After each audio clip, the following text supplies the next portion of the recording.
Hello, it's Pastor Jim Oliver, St. John's Community Church, Oakland, California. And of course, on YouTube here, SJ Community. And we're in the book of Mark, again, the first written gospel, the basis of the gospel set here, let's call it, of which, Mark being the first one and the prototype, and Mark referencing Christ being born as an adult and beginning in the spring, at the spring equinox. And of course, Matthew and Luke began in winter, just before Christmas, as winter begins there on December 21st, a time when, of course, it's just before Christmas, and of course, December 25th is a gift from God that we received. And that gift is somewhat, is perpetuated after the 21st of December as winter begins, because on December 21st it says that the sun is stopped moving in the ancient days, as though the sun is dead, they would say. And so on the 23rd and the 24th, and on the 22nd, 23rd, and 24th, the sun comes up in the same place every day in the Western Hemisphere. The sun appears to stop moving. And then on 25th, December 25th, we get the gift from God when it starts moving again. And we know it's going to be moving for 360 days, a full year, a full circle. And we get this new gift from God. And so we know that spring is coming. And so we're going to have crops again. We're going to have food to eat. That was the ancient understanding. And that's the reality of the situation, that December 25th is not a time for Santa Claus per se. It's the time to thank God for the gifts that He's given us, which is the gift of the sun, S-U-N, and not the S-O-N. So here's Mark talking about this concept of the sun, as again is replete with astrology. The concept of the sun, which we refer to as Jesus Christ, which is actually also in many understandings expressed as the S-U-N. And that's why you see pictures of Jesus Christ with the sun, the orange glow over his head. That's to let you know that he is really the S-U-N. But for those that don't want to believe that, then that's okay. You could stay where you're at, and hopefully we can move you forward to give you better understanding and let that truth set you free, whereby the sun is the light of the world. Okay, and the sun feeds us, and the sun has an effect on us, just like all the other 7 visible planets. And again, people have sun signs and birth signs and all these godly orbs, affect us. Amen. And so there's 12 of those, and allegorized in the Bible is Jesus with his 12 disciples. And in the Old Testament, you got Jacob with his 12 sons. Okay, and we know that 12 is that gospel or that spiritual number. And so subsequently, we also know we have 12 months in a year. Amen. And of course, kings and potentates, just like the Romans particularly tried to change those dates from time to time. Julius Caesar wanted 31 months in July, and Caesar Augustus wanted 31 days in August. So as we look at the text today in the book of Mark, we're continuing on with Jesus gathering his 12 disciples, and each one of the 12 has a specific characteristic. Amen. We last week talked about, in the last message, we talked about John, which has that characteristic of love, and all he wrote about was love, and he represented love. And of course, Peter represented faith, and he was always having his faith tested, as God would say, as Jesus would say, ye of little faith, and we also understand that sometimes Jesus took Mary and Mary Magdalene. Mary, again, also represents love. Amen. So that was the feminine faith, a feminist love. and whereas John had the masculine love. And so Jesus would always take them into certain places, but he would have the others stand without or not even, journey with him. So as we look at the 12 disciples, we understand that Andrew, one of the first ones, we like to think of him as the witnessing, proselytizing apostle, was one of the first ones to meet Jesus, but he represents strength. Amen. And then we got James, the greater, representing, of course, judgment. And then we have, of course, Philip, power. Amen. And, of course, then there's Matthew, who's, the gift of Jehovah as the Levite. And we got Thomas representing the understanding faculty, and that we refer to him as doubting Thomas, but again, we should all be doubting Thomases, and that we need to know for sure, what is right and what is wrong, and who is this Jesus and who is this Christ, and so we need to say, show me or prove it to me, okay? And some people have been taught to believe that, you don't want to put that to the test. You're doubting God. No. If you're in the business transaction, you're going to have somebody prove something to you as well. So again, at least you get burnt, as they would say. So understand that. Thomas is understanding, and then we got James the Lesser, who is an aspect of order, and Thaddeus.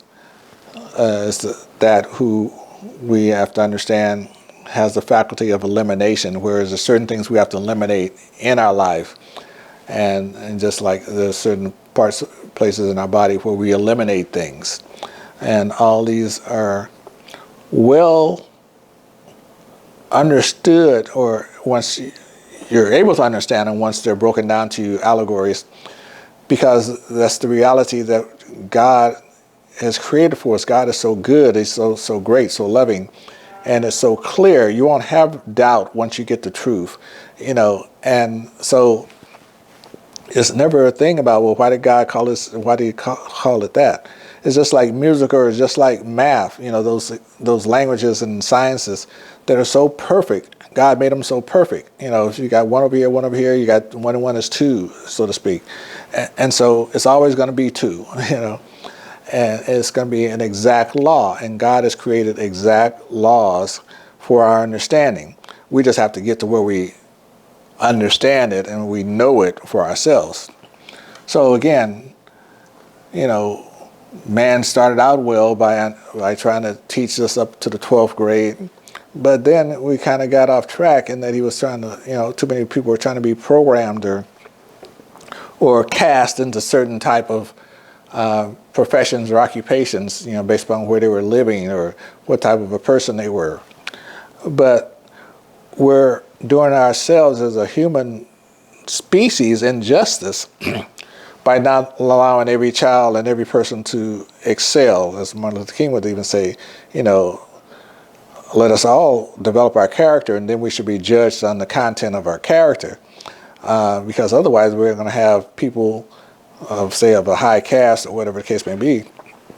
I think we're learning that now after even certain books have been presented, giving us more clarity of understanding that you could put a bad person in a position and they could get in there and mess it up, where that person shouldn't have been there in the beginning because he didn't have the character for it.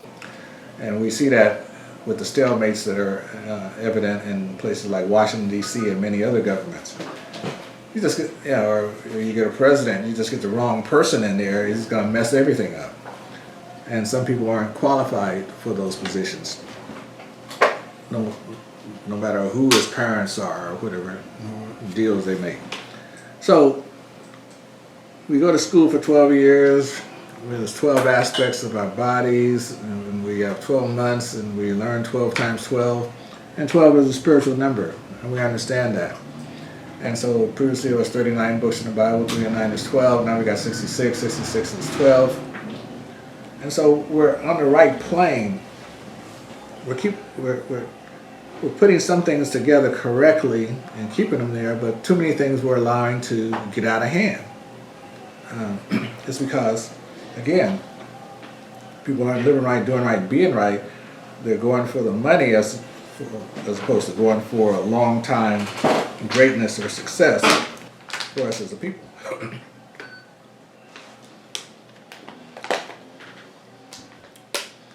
How selfish can you be? People are voting selfish, acting selfish. And how much lack of love can people do?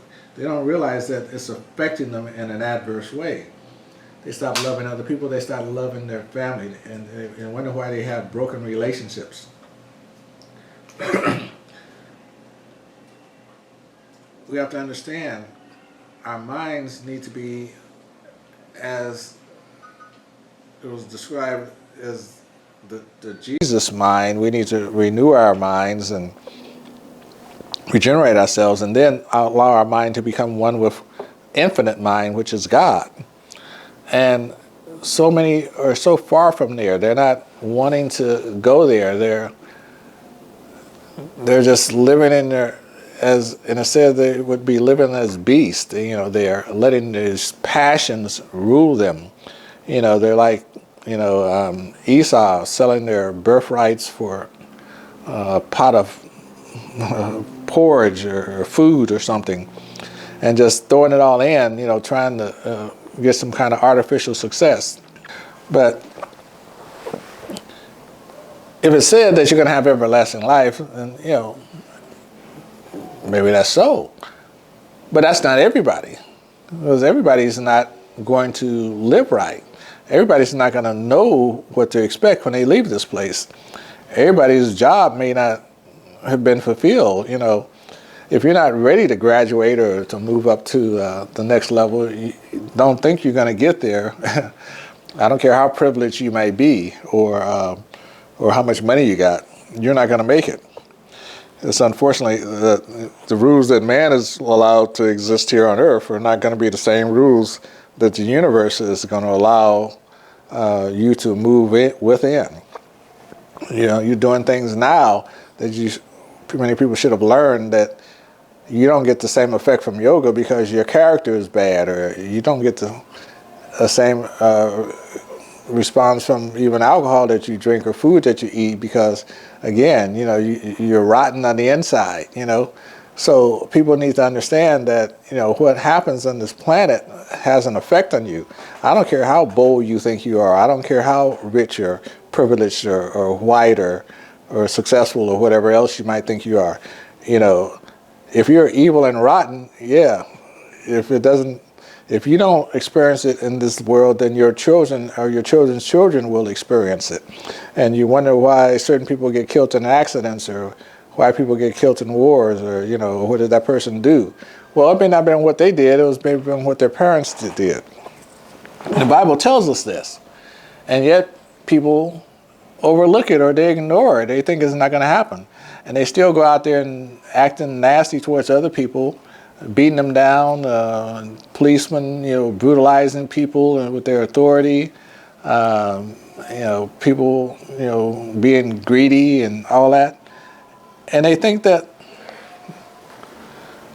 there's no rhythm to it, or there's the polarity or whatever, it's not going to affect them. And they think it's a different place here, and they're going to go to heaven despite that, or I don't know what they're thinking. But somewhere their minds got messed up. They got misprogrammed. Because, they were programmed. And they go around thinking that they can do anything they want.